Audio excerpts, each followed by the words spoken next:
like like drafting, kind of like know when heroes are good, and then like even like once you pick hero, like what items you need to win that game.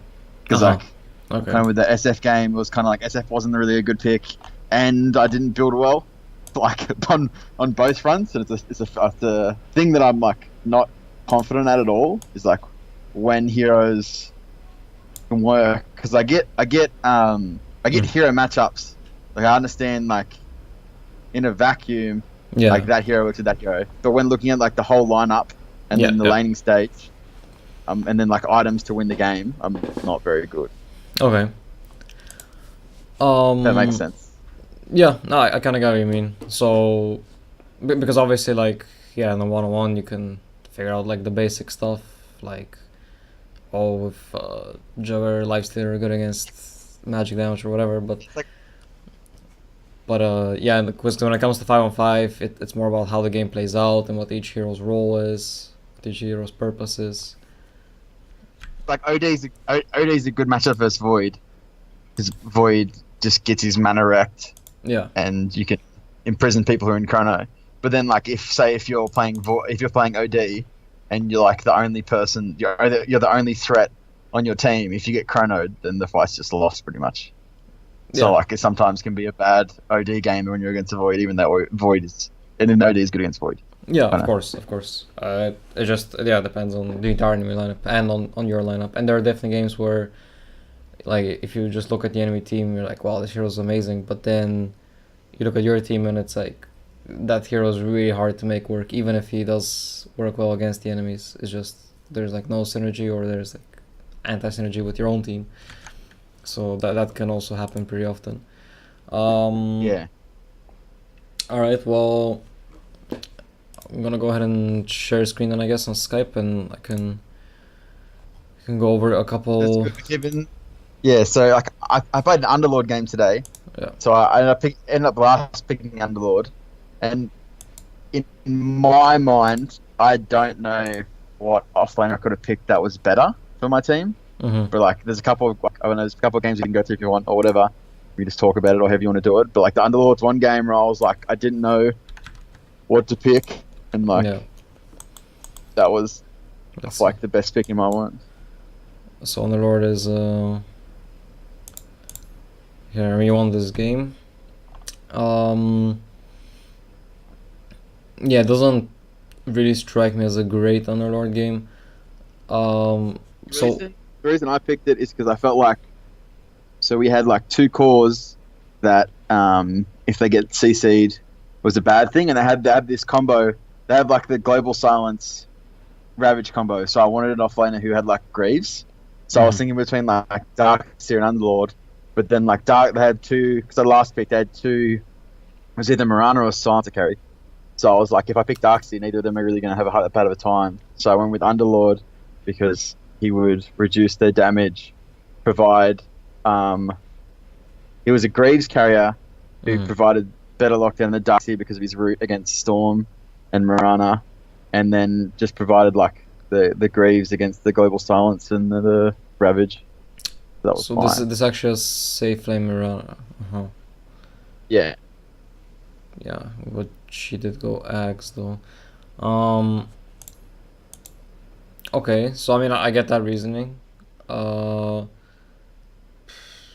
yeah, like why it doesn't really strike me as a great Underlord game. That's not to say he's bad here. But it's more like one of his biggest strengths is obviously the minus damage, and if I look at their heroes, like none of them really rely that much on right click. I mean, the only one is really Storm, but even he like a lot of his right click damage comes from the overload, which is not affected by your aura. Um, Now, of course, yeah, you are a hero which carries like these defensive items, which is good to have. Against Silence are also pretty tanky. Their single target burst is, I mean, I wouldn't say it's lacking. Maybe the way they itemized makes it a bit lacking. Um, but yeah, so like the thing here is that with Troll Monkey and the rest of your heroes, so like generally you have you should divide heroes into like the two in the mid and the carry, and then the three that are like the supporting cast, so to speak. Of course, there's gonna be exceptions. Like let's say you have an offline Fury, and that's more of a carry than a supporting hero, but still. So in this case, if I look at these three, you basically have three heroes that cannot really initiate a fight. Like okay, arguably Hook can be an initiation, but it's not a reliable initiation. I'm talking about like a typical scenario where you see an enemy hero frontlining, like you want to jump either him or the backline, like, but how do you actually do that? Like none of your heroes can really do that. So then you have these two carries which essentially have to like run in with your BKBs, and that's your formation. And then like you three kind of back them up in the team fight, so to speak. And they both went for pretty similar items. I mean, you can see like three of their items are the same. Silver Edge, BKB, phase boots. So basically Silver Edge has like a quote unquote initiation tool. I mean, it's not the greatest, but you know, it's to deal with a tight passive. So it's actually like burstable.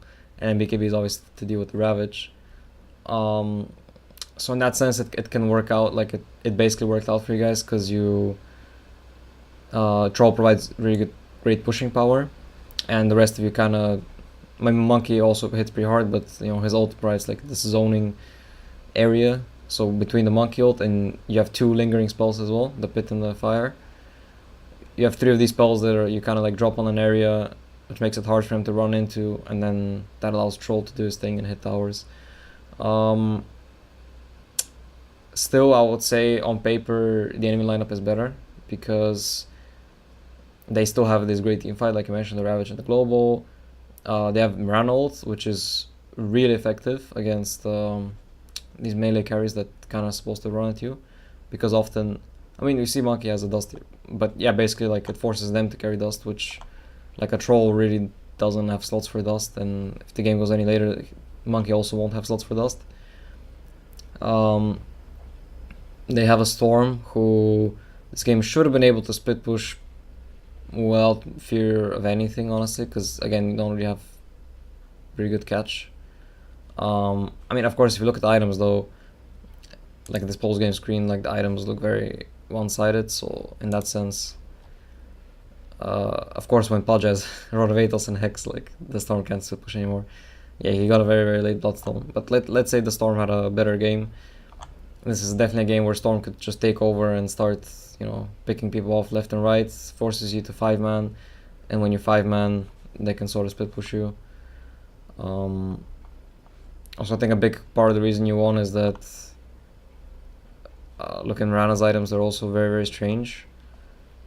Generally, the Axe Mirana is quite weak, and this it has been quite weak for a couple of months, and the right-click Mirana is pretty strong. Of course, going right-click Mirana, like yeah, you would reduce her damage, but it can buy like a Maelstrom. Like Dragonlance Maelstrom is the most common build I see, and with that, Mirana can actually, you know, threaten all your heroes which are kind of melee and have trouble catching her, and she could also split push effectively. So, have you heard of this website called Dota Picker?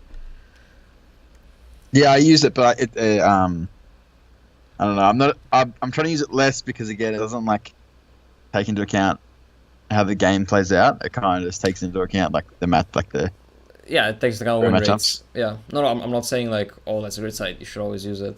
I just think it can be an interesting tool to like, you know, help this discussion, like see why it suggests hero that it suggests, because sometimes its suggestions are great and sometimes they like are great on paper if you look at win rates maybe. I mean, because it's based on Dobrov win rates, right? But in like practically it's actually not that great. Or there are heroes that are good picks that are, according to that site, not like have a negative score.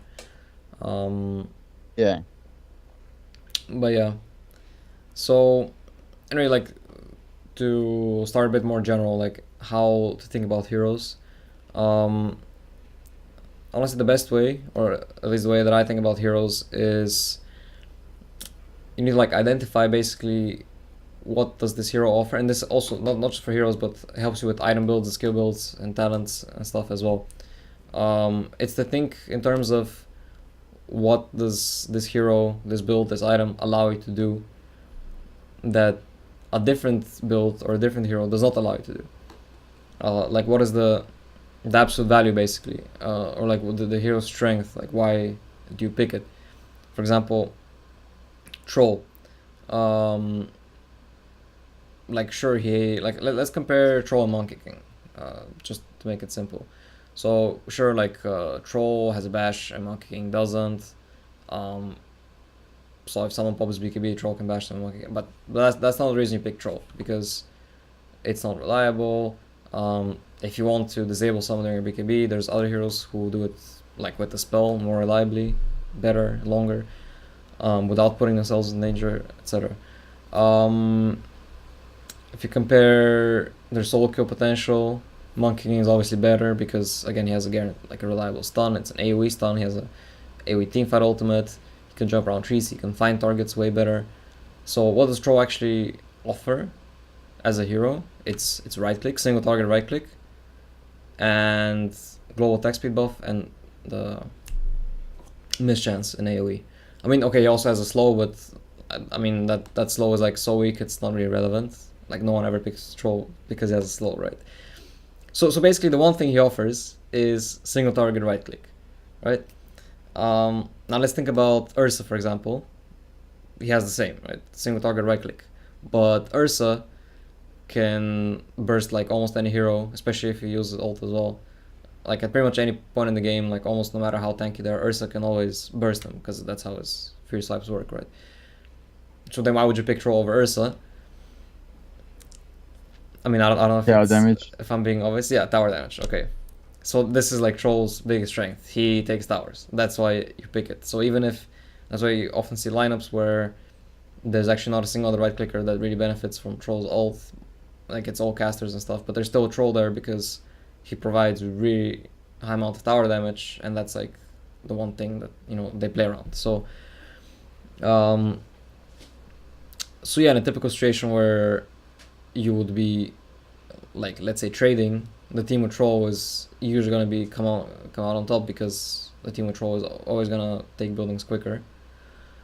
And Titans is actually amazing against Troll, and I mean, by the way, Underlord as well, because again both these heroes have this damage reduction, percentage based even, and for a hero like Troll that just right clicks, like it's a pretty big deal. And again, it's because his right click damage is all kind of based, like if you look at his items, basically the only thing that's not right click damage is the diffusal mana burn. Like that doesn't get affected by damage reduction. But yeah, like all of his damage is based on pure right click, and like again that's why hero like OD, for example, was really good against Underlord and Tidehunter because they're supposed to be tanky, but his orb kind of ignores all these minus damage because it's not about his base damage, it's about his orb, and that kind of cuts through them, so he counters these, for example. But yeah, so like that's for example Troll's value, and then okay, what is Underlord's value? You have a global TP, and you have these two lingering spells as I mentioned, so great deep push and like pretty solid team fight because you build these aura items. And his weakness is obviously that he has no catch, he's very immobile, he cannot really deal with, I mean, okay, arguably the ult is good against split push because you can TP, like you have another global TP, but practically speaking, like the hero is very slow, and he's good at 5-man basically because again, like all his spells are based around 5-man. They're more effective like the more people are around. So like that's another strength, and yeah, it worked out in this game, but I wouldn't say like looking at this I wouldn't say like okay, it's a great Underlord game. What would have been a better offlaner? Yeah, so other options, you're up against the Mirana, Silencer, Rubik, Charlene. So these are like 3 ranged heroes that's mostly right click. I mean, they have some nukes. For example, I mean, okay, this is just something I thought about. Like generally when you see like a lot of right click and not much AoE, you can think of Brood, but I mean Brood is kind of like it's not really that much worth talking about. Um, but for example, Bristleback, like these are low damage heroes. Um, Rubik is like one of the lowest damage supports. Silencer can do a lot of damage, but I'm like sure his curse is really annoying for Bristle, but like the moment you get Lotus Orb, it becomes irrelevant. Rana is also not exactly becomes a high damage hero like after quite a bit of items. And then again, the Tide is also not really a high damage hero. It's pretty much just Storm. So with Bristle, I mean, you know, I mentioned like okay, Underlord is not good at dealing with split push, doesn't have catch. Obviously, the same goes for Bristle, but in Bristle's case, it's like a very snowball hero. I'm not saying like for sure all Bristle is the best pick here. I'm just like now saying like what Bristle's merits are. Um, I'm pretty sure that you know these heroes wouldn't really be able to deal with you. The moment you got a couple levels. The other thing is they're both position 5s in the sense that they want to kind of sit on the lane and zone. They don't really like these are defensive supports that can't really run into your jungle early on to like mess with you. Like there's no Clockwork, there's no Earth Spirit, you know, none of these type of heroes, which means a hero like Bristle who makes great use of farming like the nearby jungle, the offlane jungle, farming stacks and stuff, farming ancients. Like a Rubik and a Silencer are gonna have a really, really hard time punishing that because like how can they just, you know, walk into your woods? Like they're slow, they're squishy, they don't have escape, they don't really have, I mean, they have the lift, that's it, and it's very easy to punish. And it's also very hard for him to kind of like zone you out of there as a tanky hero. What else could you go for? So I mean that's considering you want to go for this like snowbally kind of route where you just have these 3 cores that get pretty big and the enemies can't really deal with them. And that's the other thing because you know they have Ravage and Global. You know it's not a bad idea to approach like let's say thinking about how you want to go high ground. If you have these multiple cores, you can kind of like force different lanes. Like that's generally a good idea against heavy team fight because if you all group up on one lane, then obviously the big ults become more effective. And if you pick like cores that are just, you know, not don't really have team fight, but multiple cores that can hit towers and basically go high ground all on different lanes, that makes it pretty hard for enemy because generally, like if they use one big ult on one guy, then you know they're gonna lose their other side basically. Let's see other options. Again, a hero like Bristleback. So a hero like Bristleback that just applies constant pressure. I mean, Underlord is honestly quite comparable. Kind of like this slowish, you know, like just create space by applying pressure and forcing attention. Similar heroes are like Veno and Necro, and to an extent, Nature's Prophet. Darkseer is also pretty similar. Like none of them have catch really, and they just exert pressure by being on that lane. They force attention. They force the supports to stay there, and that's another big thing about when facing a support duo like Rubik Silencer is that they can't really farm the jungle. So that's where you have like again the different approach. You can pick a very greedy offlaner too. Like let's say you go for an Enigma. I mean, Enigma and Silencer is a bit iffy, of course, but Enigma is like another hero that can build these items, and you can play the style of Enigma where you don't really count on the black hole. You're just there for the, you know, to have the Greaves, you know, to have these. You can go for a pipe or whatever, and again, it's like greedy, and it's hard for these kind of heroes to really punish that. They also can't really push the tower because like none of them are really good at pushing early. So again, a different way, like either you invade the jungle and you contest the jungling offlaner, or you push his tower early if he's not on the lane. But again, these heroes are not very good at doing that, so that would be another option. Also, like they kind of want to use their global with the jump, so like as an Enigma, it should not be that hard to, like if the Silencer saves his global basically, like he's not using it unless you cast Black Hole, then that's already kind of a win too, because yeah, by going for the aura items, you're not playing around the Black Hole anyway, and you still contribute without casting it. So yeah, that would be another option. And you know, the kind of offlaners, I guess that would be bad here, are they're also kind of phasing out. I mean, they're generally becoming not so great in most situations. Are basically these like pure jumpy offlaners that just give catch and not much else, and they also big weaknesses that they don't really farm the jungle that well. So for example, here like Clockwork would possibly be one of the worst picks you can go for here. Not just because like as a clock you'll just get really zoned, you'll get killed repeatedly by these heroes. I can't kill Storm, I can't kill Mirana. Yeah, exactly. and you don't even have like great follow-up, because okay, you hook in and then what, like Troll needs to walk in and start hitting that guy. Yeah. Like that's not really follow-up. Yeah.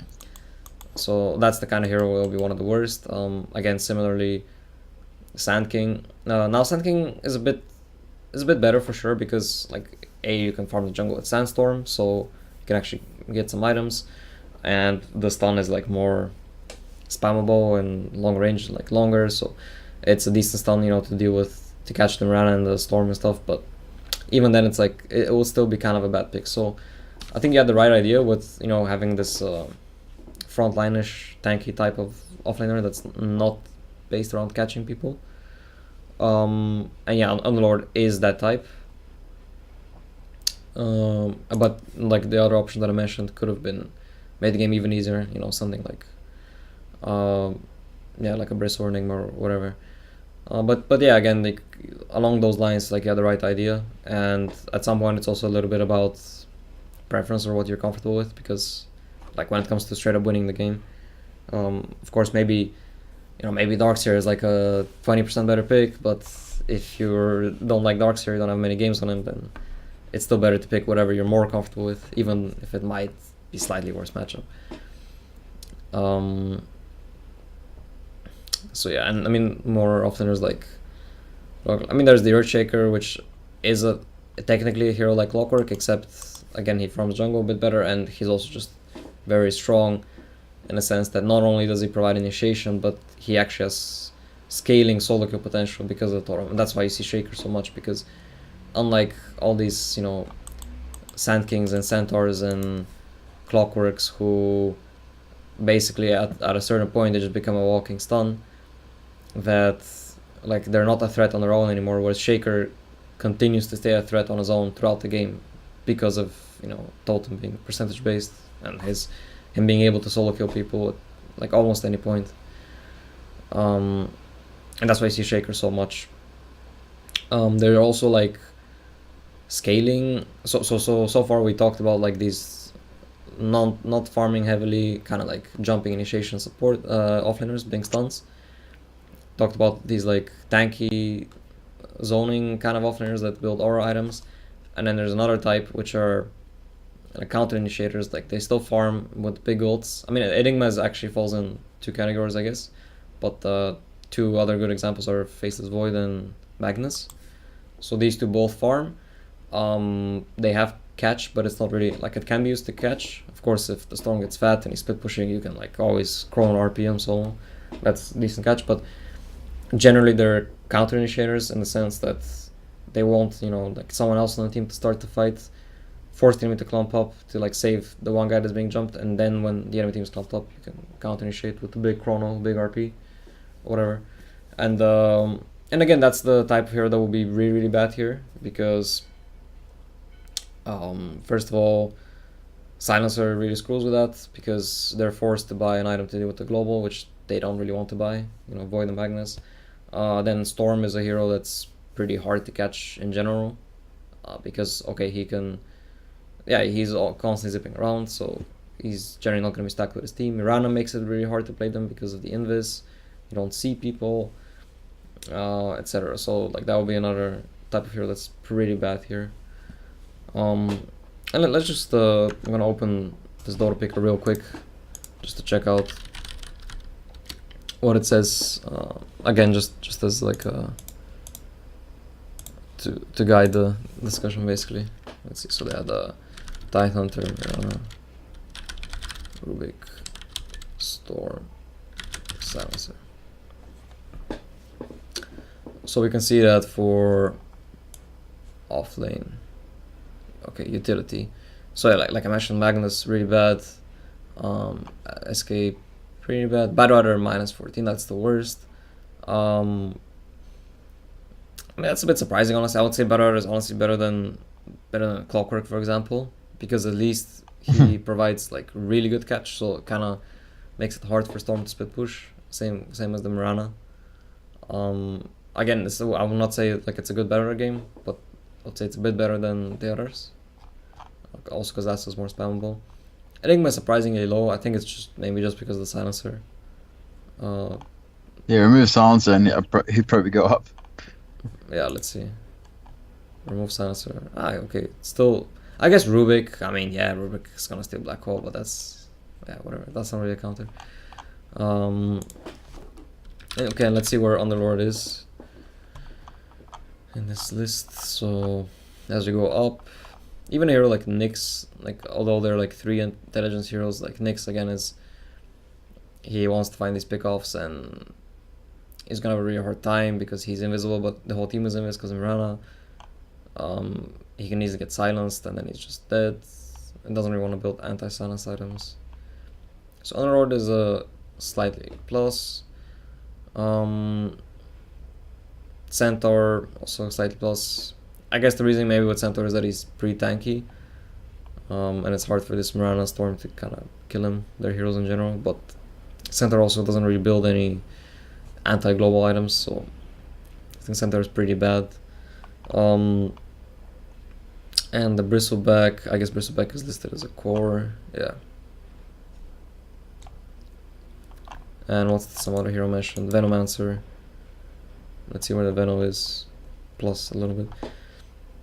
Yeah, so I guess with a lineup like this, where it's more dependent on different stuff, like Omni probably could have been okay.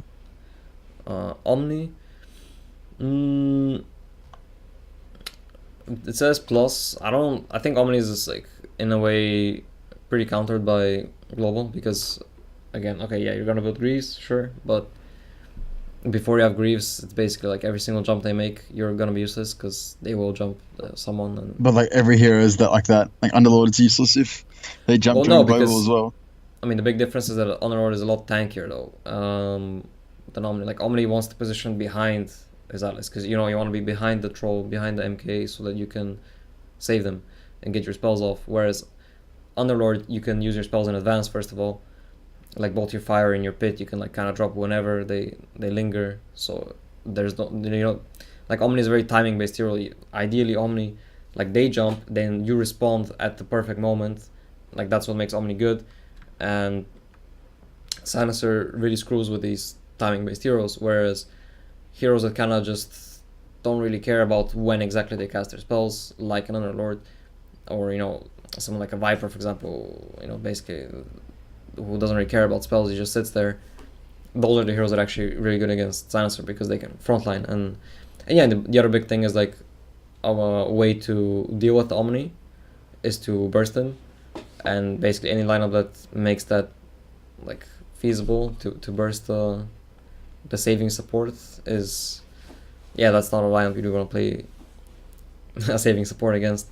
So in that sense, the Omni is like not as good because, yeah, like even when you get Greaves, for example, then you might just become the main target instead, and like to reach this, to become a soul tanker that's like not really reasonable to go on you, like that's much easier with other heroes than with Omni.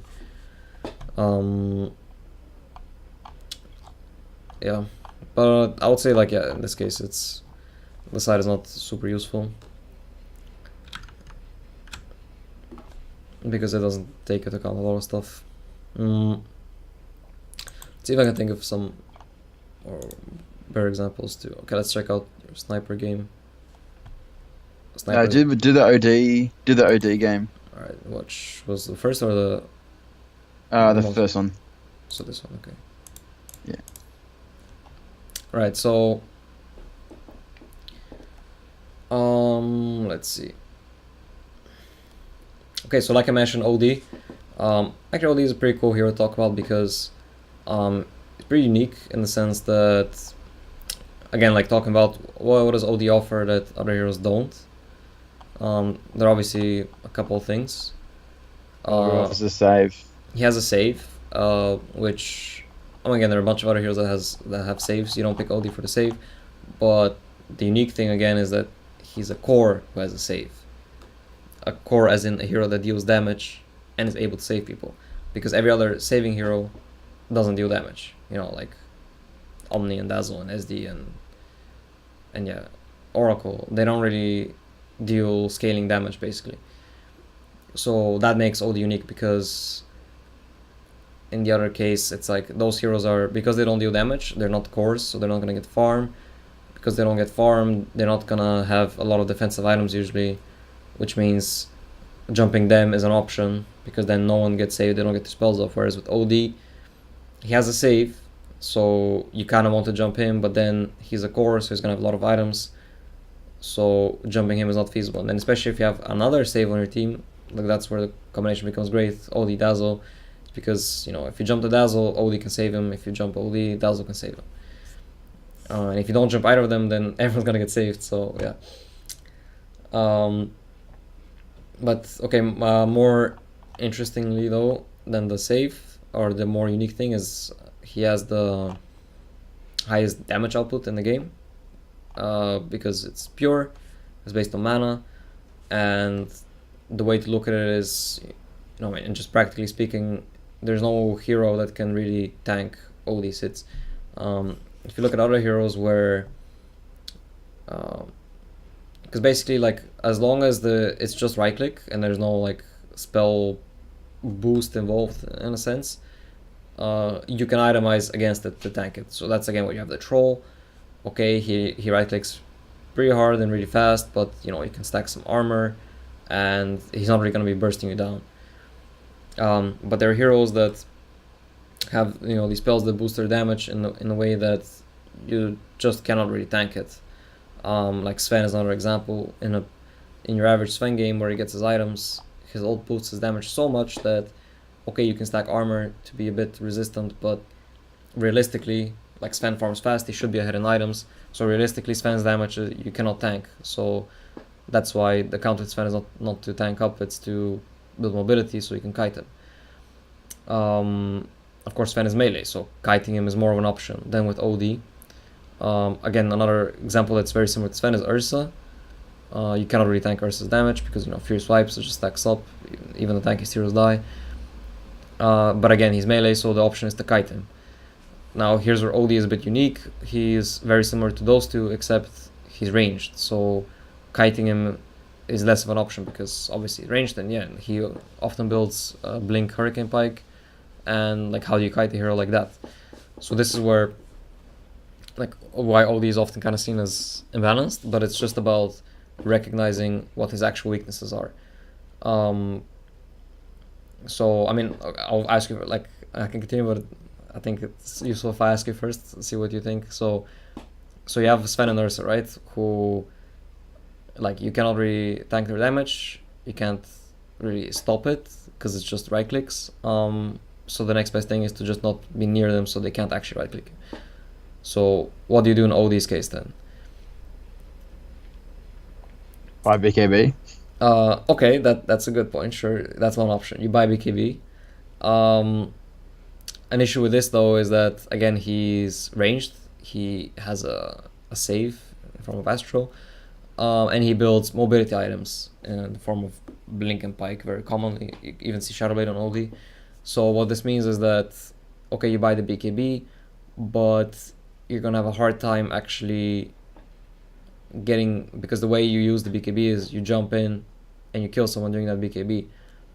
But OD is a ranged hero that's like builds mobility, so he's kind of hard to catch with the BKB. And I mean, even if you do catch him with like a blink stun and then you kill him fast, then okay, why do you even have a BKB? Because you chain stun them anyway, right?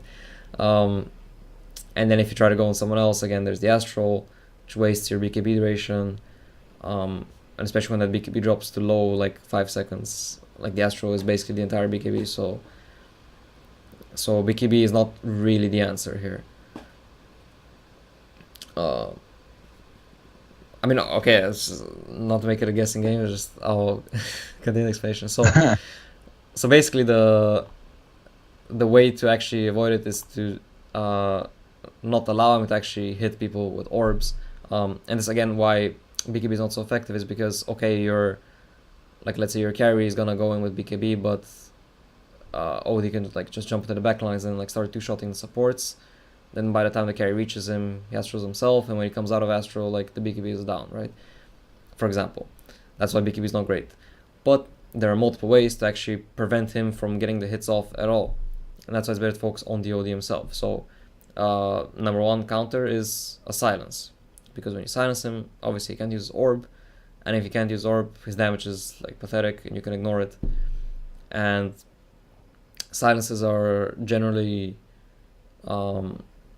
like, for example, one of the main counters to silence is a Manta style, but that's not an item that OD likes to build. There's Lotus Orb, of course, but again, like, OD doesn't really want to buy Lotus, because like we mentioned, he wants to buy Blink and Hurricane Pike.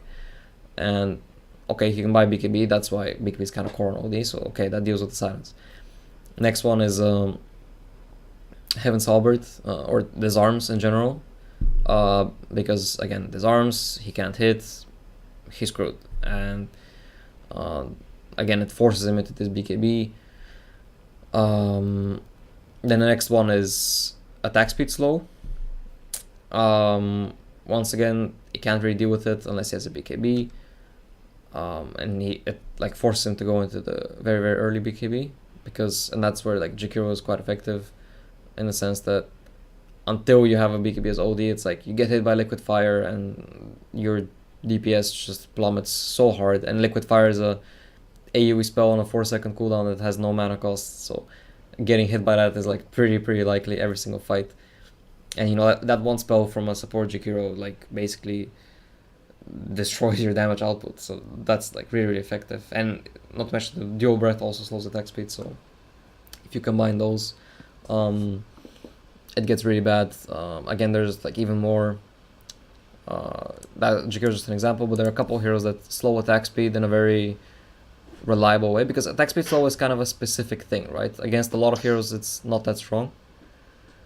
So spells that slow attack speed do it in a pretty reliable way. Like you have the Tusk Sigil, for example, slows attack speed by a ton, and like as an OD trying to chase the Tusk Sigil, it's really frustrating. And there are a couple more that's, yeah, I mean, there's Phoenix. Lich Frost Armor. Yeah, Lich Frost Armor, that's actually a decent one. Of course, on the other hand, like OD ignores the armor aspect, so it's not too bad. But yeah, anyway, then we get to the biggest one, for sure, and that's Mischance or Evasion. That completely ruins the hero, because, again, MKB is not an item that you ever want to buy on OD. Bloodthorn's too expensive. Bloodthorn is extremely expensive, and it has like a bunch of other counters, and again, like, it's the hero needs the mobility items already, probably needs a BKB too, and if you have evasion, then like, alright, the OD has like his supposed core of Blink, Pike, and BKB, but then you have this hero that has evasion, and like OD still has trouble actually focusing that hero down because of the evasion. Of course, evasion, that's why like most evasions are lower percentage. Things that apply mischance, you're a high percentage, but they get countered by BKB, but they're still really, really strong, because again, like, take Koro for example, in Blinding Light, 80% mischance and a massive AoE for a pretty long duration, has insane cast range as well, and every time OD gets hit by Blinding Light, the hero is useless, he doesn't do anything, like, it's a creep. And okay, BKB removes it, prevents it, but you cannot use BKB every single time you get hit by Blinding Light, obviously. So, and even if you do use the BKB, like, you want to, like, let's say you want to catch the Coral to kill him, like, during your BKB, but alright, like, let's say the Coral buys a Force Staff or Ghost Scepter, so yeah, that's like really hard for an OD to deal with, and yeah. And that's why like hero like PA is pretty good against OD too, evasion, mobility. So, and that kind of just shows you like how the hero functions, what his strengths are, what his weaknesses are, and then from there it's pretty obvious what heroes are good against him and what aren't. So again, to get back to this particular game, Wraith King, definitely a hero you're really good against. Legion as well, because these are strength heroes, they're melee, they're normally kind of tanky, but like your hits just destroy them. As Wraith King's case, you even burn his mana. It's also pretty easy to kite them, because they're melee, pretty much anytime they're dealing damage to you, they will be in range to get astraled. So that makes it easy for you to do. And that's the other thing that kind of is good against OD is long range heroes, because then his astral is not usable obviously against like a sniper or Lina. So yeah, against these two heroes are good. The Necro is kind of 50-50, because he does have Ghost Shroud, which prevents you from hitting him, and that's like a really big deal. You can't afford to buy Diffusal on OD. That just doesn't really work. And of course you can Astral him during the Ghost Shroud, but really, like, you still can't hit him during the Astral, so in a team fight that's not really an answer, because, you know, the Necro achieves what he wanted to achieve, is unless you not hitting him.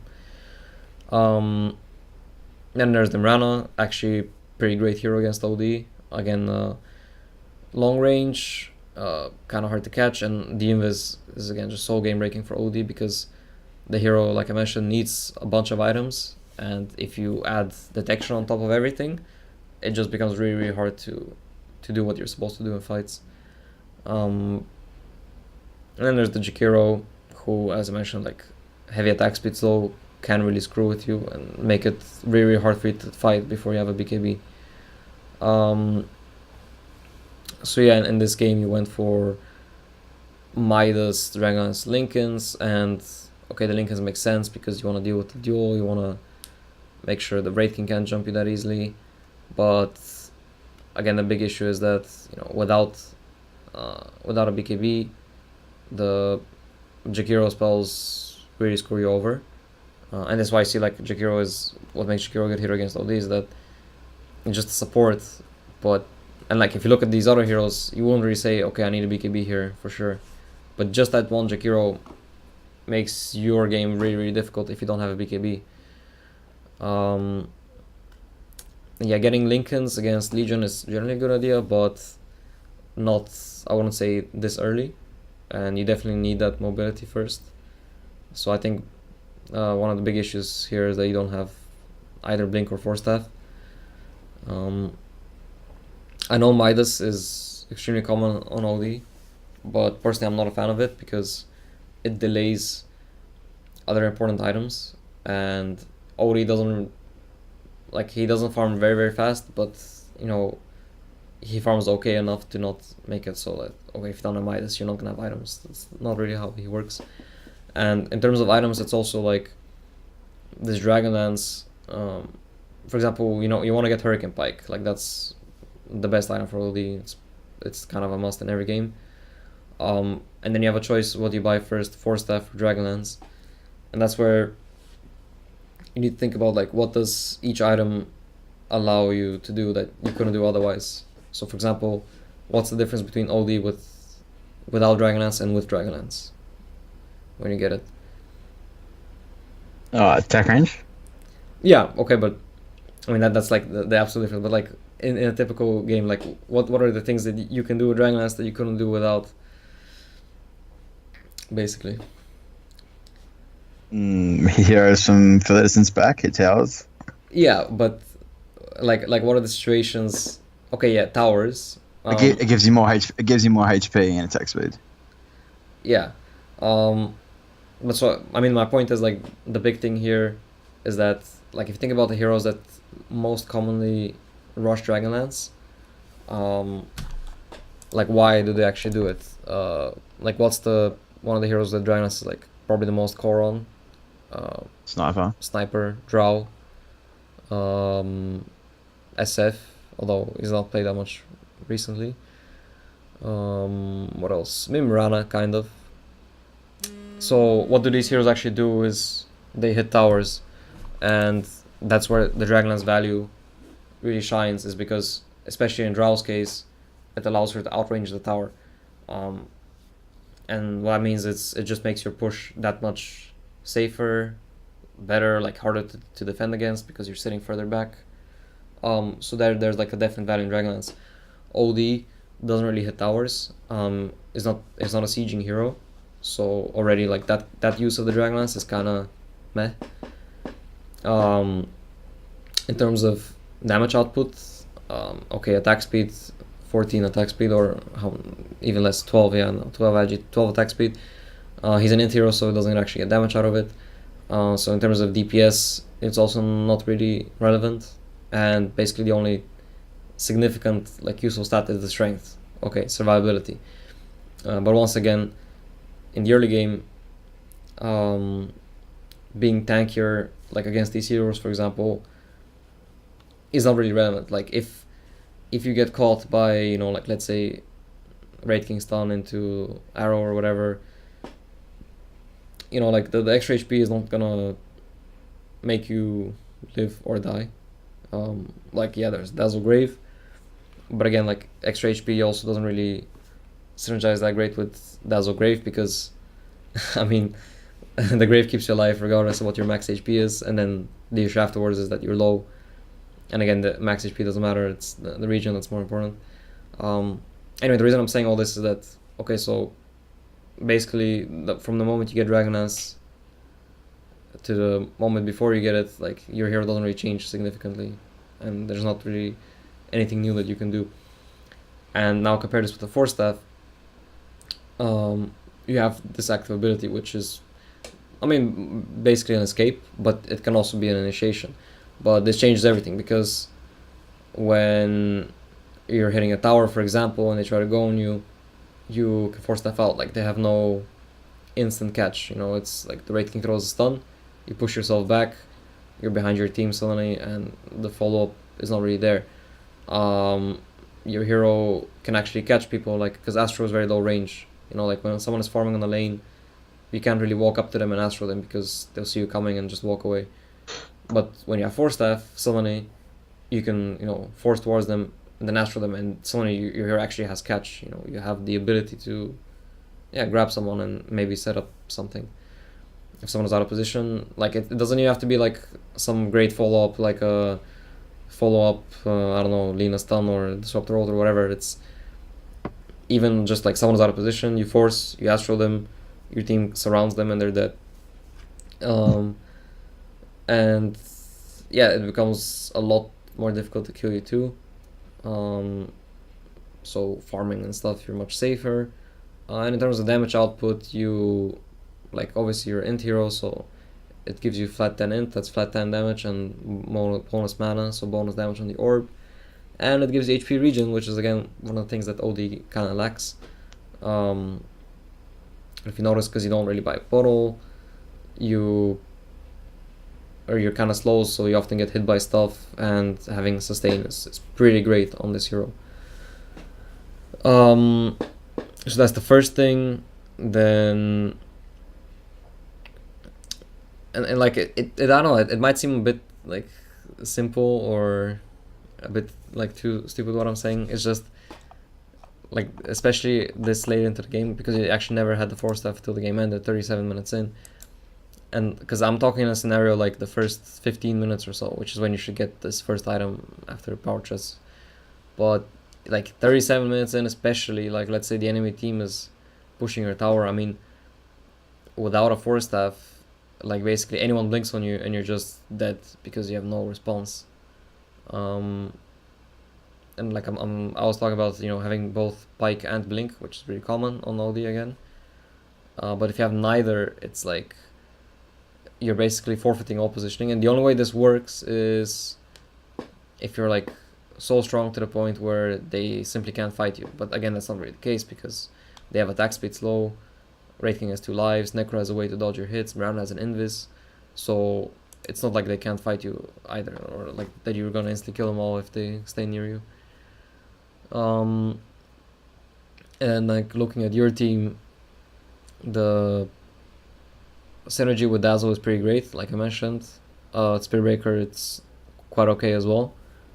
Because especially like Spearbreaker's pretty tanky, kind of like disables people so you can hit them, sits in front. If they try to focus him, you can save him.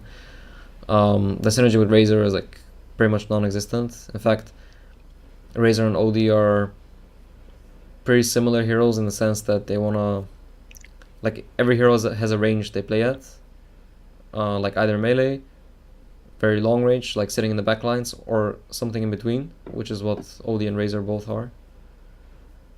So what that means is neither of you like can really sit back because then you don't do anything, but neither of you really wants to run in either. So like let's say Spearbreaker charges the Wraith King who's sitting in front, and then you guys want to hit him. Like you want to hit the Wraith King, Razor wants to drain his damage. So you're both doing it from the same range, which means you're both gonna be sitting next to each other.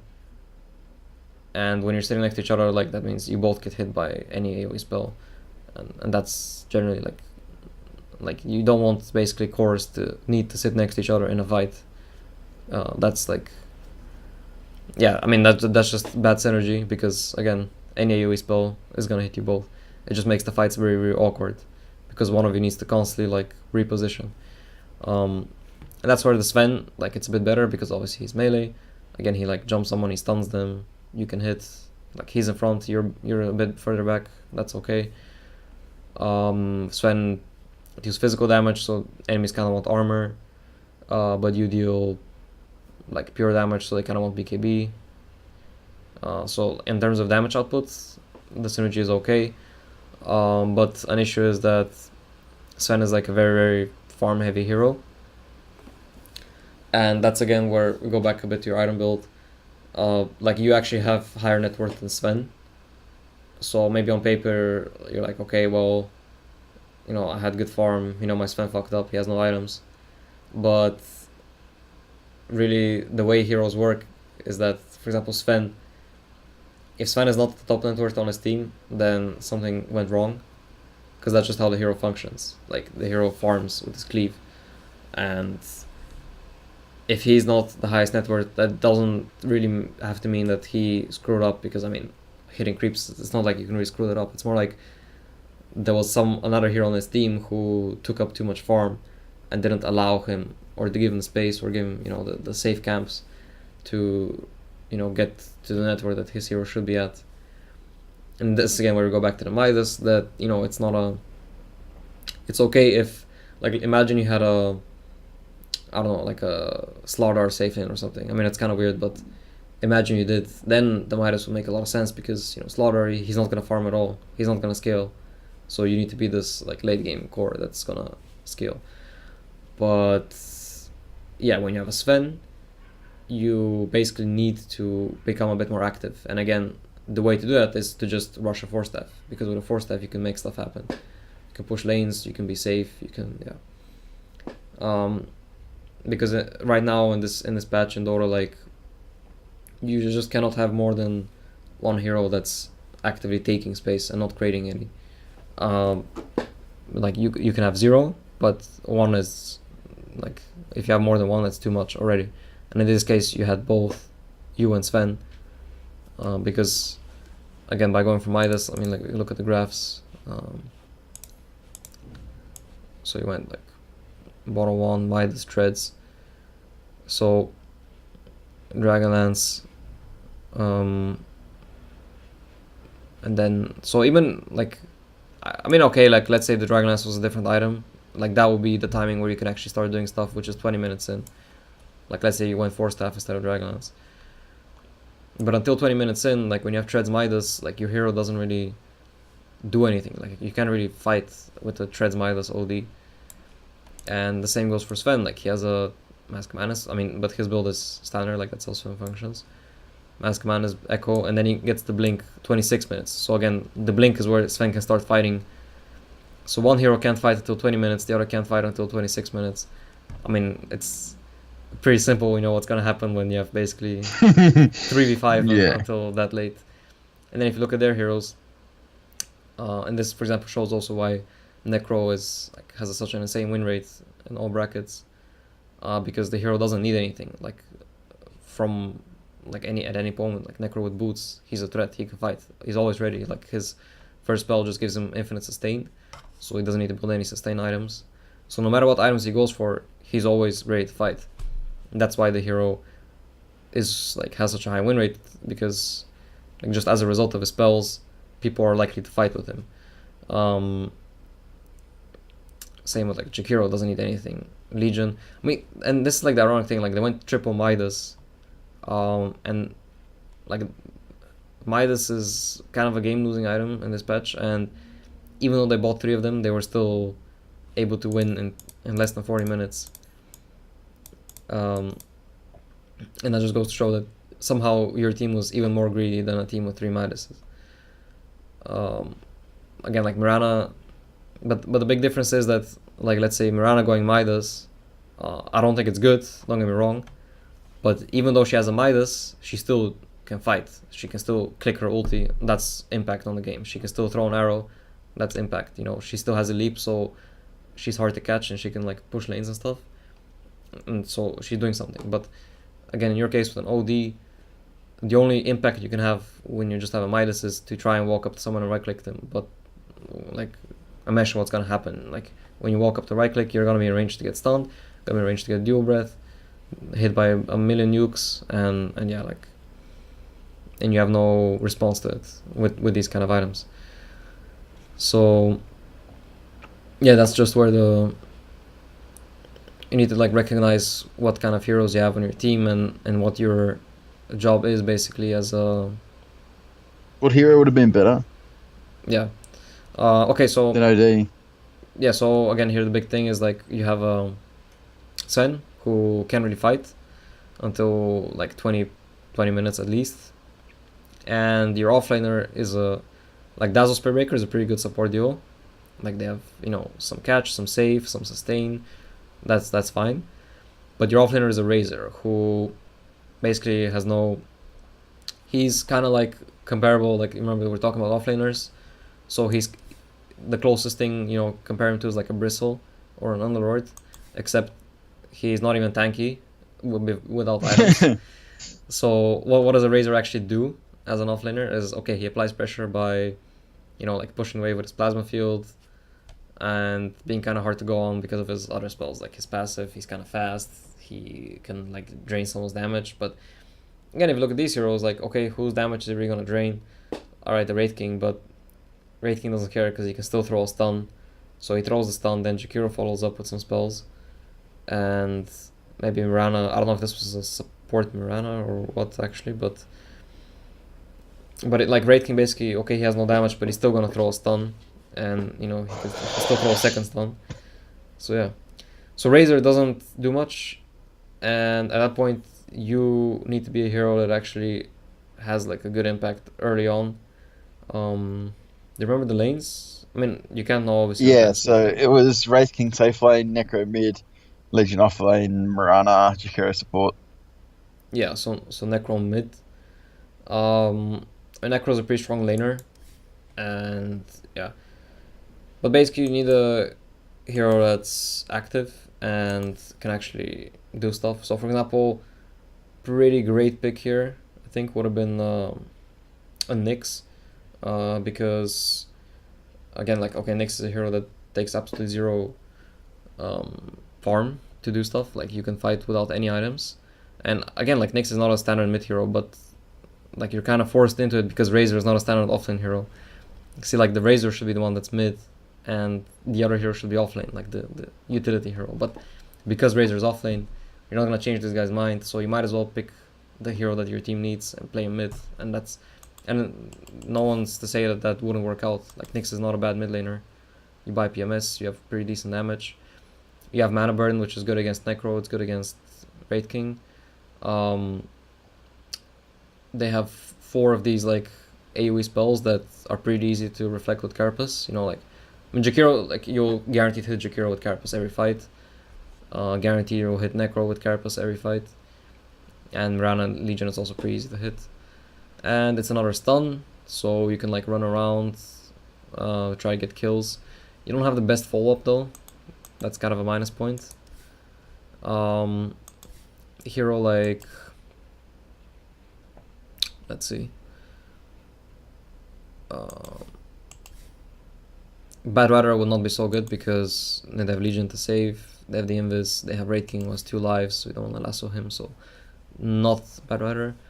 But even just a hero that is still a core, still doesn't really like catch people that much, but it just comes online a lot faster, you know, something like a Lina or a Quap or a Puck, or I mean Pugna that's more a specific hero who will be great, but I don't know if you play it. But you know, like these standard mids, like I think Puck, Quap, and Lina are like 3 of the most standard mids. Like Lina's kind of phasing out now, but they're very standard mids, and you know they will be great here. Like Puck there's not really such a thing as a bad Puck game, honestly, because Puck is just, you know, he uses team fight, he uses lane push, doesn't really need any items, doesn't really get countered by, I mean, he gets countered by heavy silence and stuff, which they don't have, so like as a Puck, you're not really gonna die in this game, unless you screw up. Because he doesn't really need many items, he's a great hero to carry dust, which is what makes him good against Mirana. And not just because he has slots, but also because obviously as a Puck you always blink in, so you're like in good position to dust everyone. And yeah, you provide a lot of control and space in the fight to allow the Sven and the Razor to hit. And if you think about like how the typical fight goes, it's gonna be like you jumping in, being in the middle of everyone. Razor is like a bit far away from you, like he gets his ult and his link going and his nuke, he starts hitting people. Then you jump out with your orb, and that's when Sven comes in. And then Sven suddenly is in the middle, and you're very far away from the fight. You wait for your cooldowns. Sven is hitting people, maybe kills like should kill at least like 2-3 maybe, I don't know, or 1. And then as his BKB is running out, or his like whatever, his Warcry, his mom is running out, that's when your spells cool down. You go back in for round 2 with another round of silence and nuke, stuff like that. So Puck would be great. Co-op would be a bit harder because again you don't really have that control, so you're gonna have like harder time sticking onto a target. But even then, like you still provide, you know, this kind of like hero that kind of jumps in. You can get kills with the Spirit Breaker, like you just give some burst damage full up to the Spirit Breaker. Because if you think about it, like this game, imagine being the Spirit Breaker, like it's so sad because you charge you charge someone, and then what happens? Like, where is the follow up, right? Like, what's your follow up to the charge? Like Razor and Oldie walking in, trying to get some hits off, and then they get fucking slowed and nuked by Jakiro or whatever.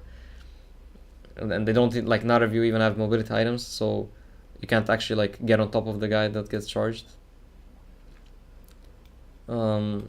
So yeah, like you have basically a hero that can at least play with Spirit Breaker and enable him to do what he wants to do. Yeah. Hope that makes sense. I don't know if we can quickly look at the other OD game. Compare it a little bit. I'd rather look at there's a troll game down. The Troll game. Here.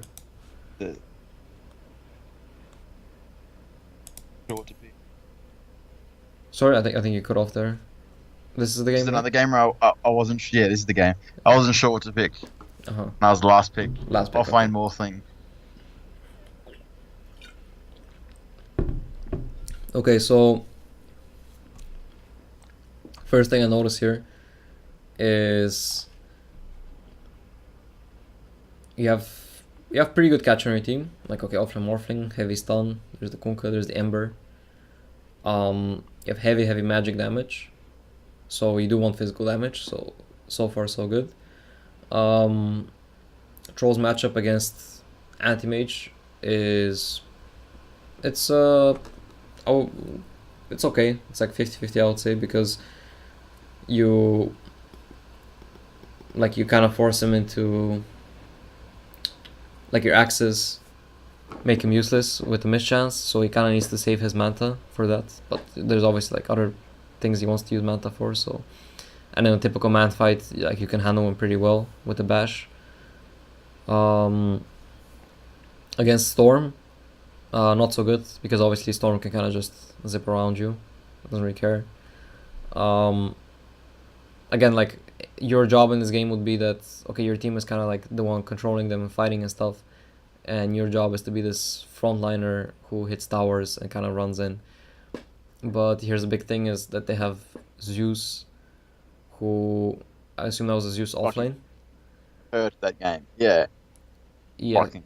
That was painful. So yeah, Zeus is a very long range, insane damage dealing hero, and I'm pretty sure he has a sick win rate against Troll because if Troll is not magic immune, then Zeus just rips into shreds, and there's not much you can. Ruins me. It was so painful until I got Big Heavy. That Yeah, game fucking sucked. Yeah, because you walk into the fight, he uses Bolt Arc, and you're half HP. Like that's it.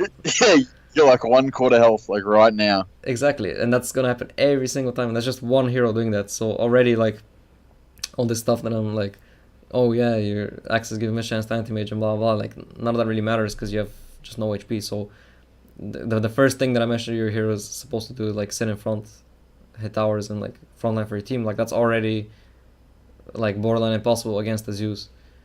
So that's like first reason why Troll is not good here.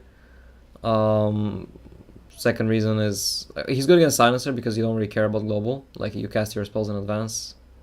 Your spells are not reactionary like we're talking about, so you don't care I feel about. I feel like Troll's pretty decent versus Storm. I've played the matchup a couple times, and I don't know, because I always feel if you hit Storm once, he's cooked. Because all you have to do is ult on top of Storm, and he's pretty much permabashed, and he can't zip because the cast animation is too long. Yeah, You're like almost guaranteed to get another I bash. mean, if you get the bash, yeah. The point is like actually getting on top of But like him. we have like I don't know, if you have at least one stun, pretty sure you can kill like Storm like really easy compared to a lot of other heroes. And I feel like Storm can't kill you that easy because you have like I mean, yeah, really good armor and stuff. the axes are nice because Yeah. he has a hard time solo killing you if you ever get the axes off. Basically, can't. Yeah. So in that sense, it's good. But realistically, you're not like Troll is not a hero that's gonna catch Storm ever. I mean, like you said, There aren't that many safe lane carries that do. I No, feel like he's for like sure. one of the better ones against for sure. Storm. It's just, I mean, okay, he right clicks. So if someone else stuns him, Troll can kill the Storm. I agree with that. But it's not like let's say you're a lifestealer. If someone It's else not like their team's not just gonna let I mean, Storm it's get just stunned. like, let's say you're a lifestealer, like, if someone else stuns the Storm, then, you know, lifestealer can also kill him, right? Like, it doesn't really matter whether you have a bash or not, because the bash is not what's gonna let you kill the Storm, like, in a realistic scenario. Or you don't pick Troll because there's a 10% chance that you're gonna disable the Storm and kill him, like that. Yeah. That's not, That's probably the best way to put it. yeah. But yeah, fair So, enough. Hero would have been good here because I had no idea. I was last pick and I was like, what the fuck do I pick? alright, yeah, so, like, again, like, their draft is pretty good in that sense that, you know, it makes it kind of hard for you to, like, there's a couple of stuff you need to deal with. But honestly, I would say the biggest thing is the Zeus because, again, like, Anti-Mage Storm, they're mobile, but your team already has a lot of catch between the Kunkka and the Offlane Morphling. Even that's, like, already kind of enough catch. But especially when you also have a mid Ember. Like, Ember is one of the few mids that also has catch, like in chains. Most mids don't have any disable. So you already have like really good catch on your team. And yeah, basically the only thing you need is damage. So in that sense, the Troll is good because you need damage, you need tower push, you need right click. But like we mentioned, he's just really bad against Zeus for the aforementioned reasons. So you need basically a right click hero that, you know, can go for towers and does not get screwed by Zeus. So if we go to the hero page, let's see your options. Like basically against Zeus, you kind of want to not get fucked over by Zeus. You need either magic immunity or magic resistance or a lot of regeneration / sustain. So Juggernaut. I made it like, yeah, to like two obvious options are Jugger and Lifestealer, because you just go magic immune, you don't really care about the Zeus at all. And not to mention, like, both of them not only have magic immunity but also heal. Like, Jugger has the healing ward, Lifestealer has feast, open wounds, like 2 forms of lifesteal, and his ult also heals him. So 3 ways to heal on the Lifestealer, 1 healing ward on the Jugger. I would yeah, I mean, they both have their merits. I would prefer the Lifestealer, I think, against over the Jugger here, simply because you like the items you can build on. Because on Jugger you kind of always need a Manta, right? So I would say, but like in when I'm looking at it, I think look Jug looks better than Lifestealer to me because if they global, they can kill Lifestealer during global. They can't kill Jug because Yeah, okay, you're right. That's actually a good and then point. if you're man fighting anti mage, doesn't Jug fight anti mage better than Lifestealer does? Fair. I mean, I don't think that the man fight scenario is like there's not that much of a difference. But okay, you're actually right. I didn't think about the silencer. For sure, the silencer makes Jogger better because yeah, you naturally build Manta, whereas with Lifestealer you don't want to build any item that deals with global. So you're right about that.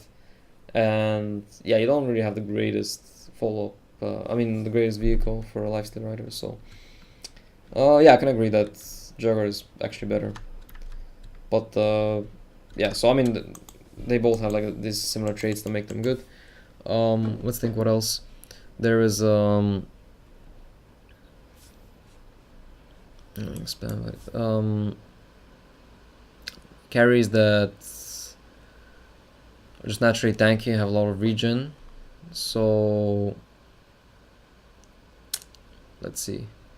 Slark is not Slark is decent against Zeus, but he's not good against Anti-mage. Anti-Mage and Storm, yeah.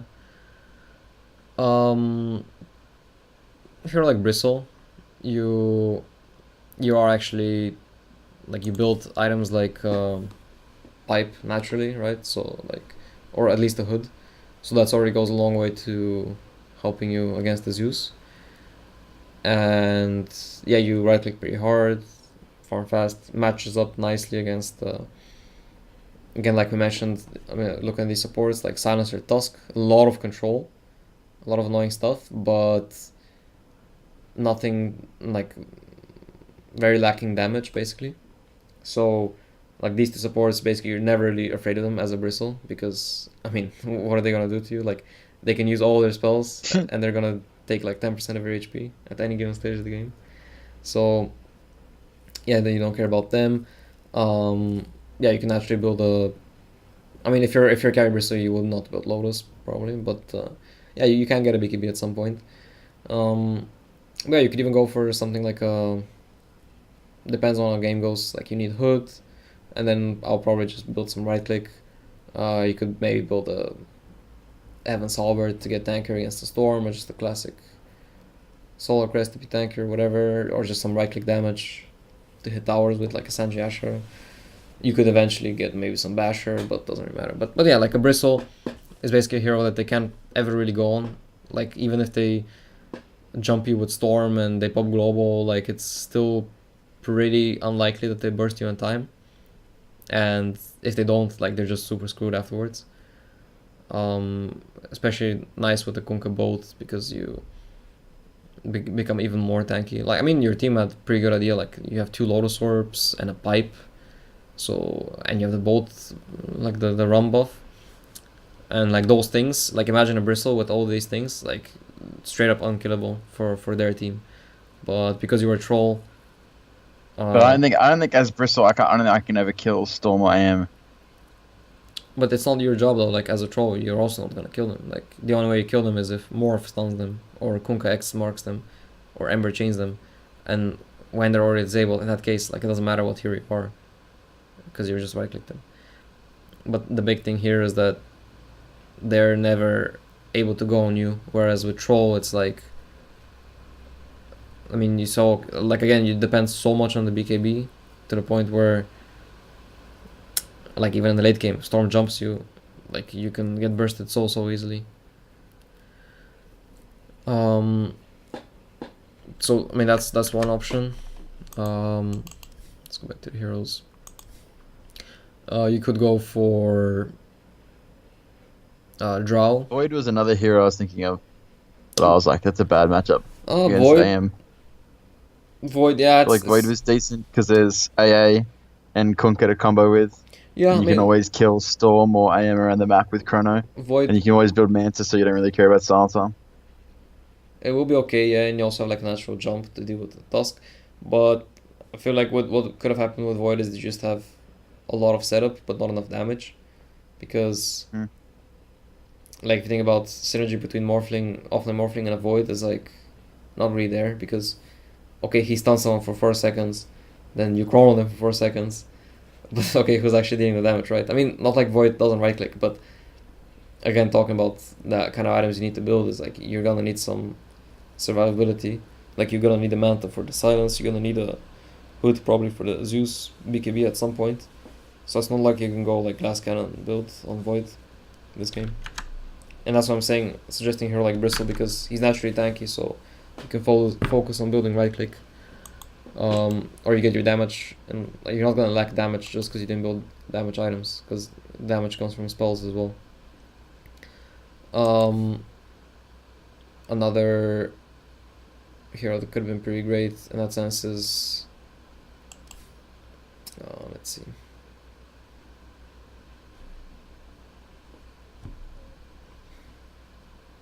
Lone Druid.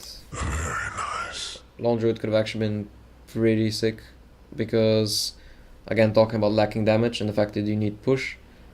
Like Lone Druid's push, comes online very very early, and that high HP bear is like super hard to deal with.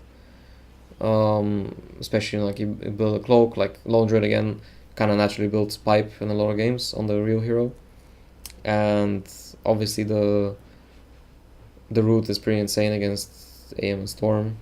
It's not about the root really, but it's more like they can't really tank the bear, they can't really go on the bear. Again, you don't care at all about silencer because like so what if you get silenced as a Lone Druid? And yeah, they have some pretty nice synergy with Savage Roar and, for example, Chains. They basically turns the Chains into a hard stun because they're rooted and they can't do anything. So yeah, like Lone Druid, Bristle, The basically Alchemist have worked. this type of hero. Yeah, Alchemist kind of along the same vein. Like, he's a bit Tanky has heaps of regen. Hit yeah towers. Can't yeah. really be killed. I wouldn't really go for the classic build though, because the radiance and stuff, because that's like more magic based and you don't really want magic damage. So in terms of the items that you build, might be a little bit weird, but it could work. Yeah, if you just build items that are focused on hitting towers. But basically, you want like someone that threatens towers because that's like the one thing that your lineup lacks. Klinks honestly could have been pretty great, even though on paper like he's not so good against Storm and Wrecked. Zeus. Yeah. He still it's the same with Drow, right? Like I kind of mentioned Drow.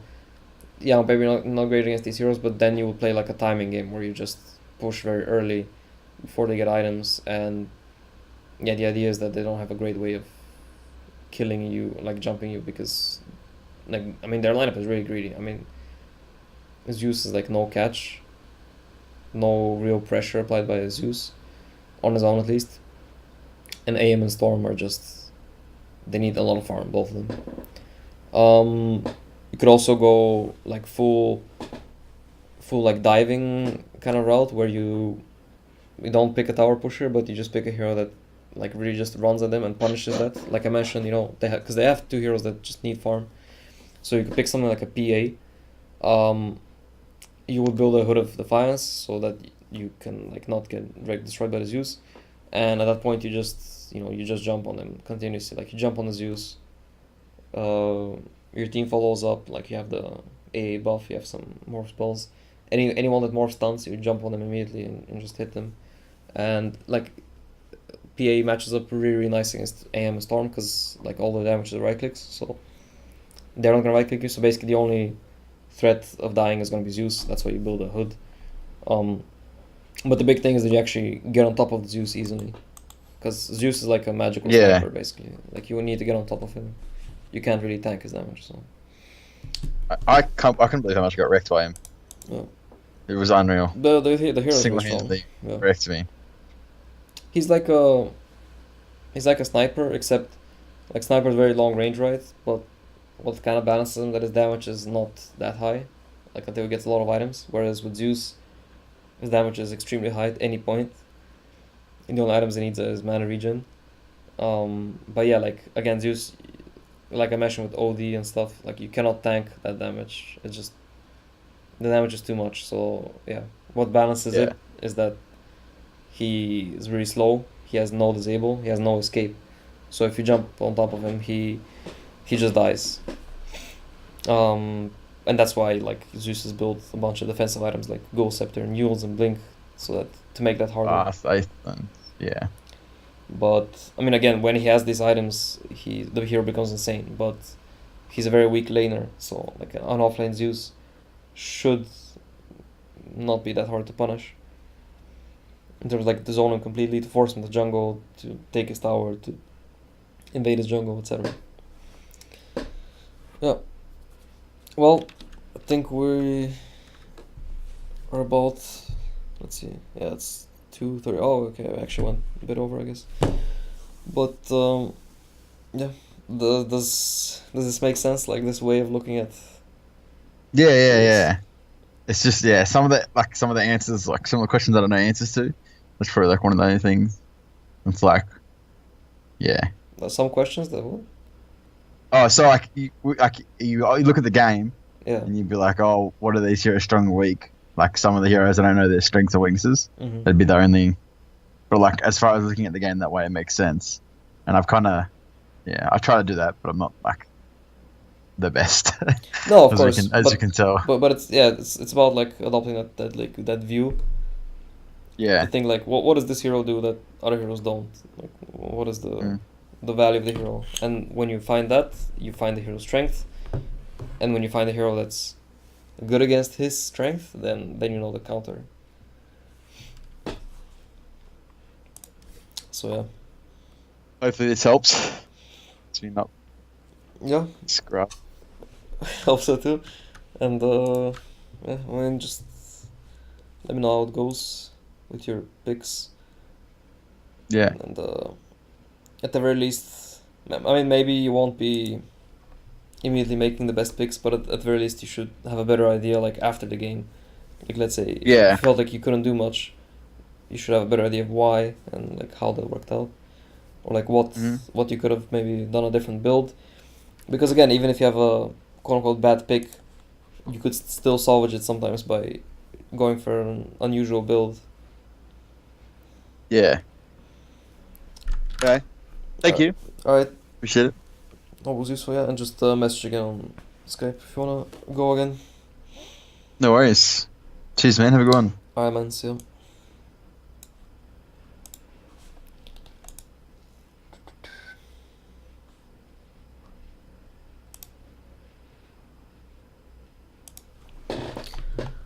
Sorry guys, wasn't really reading the chat much.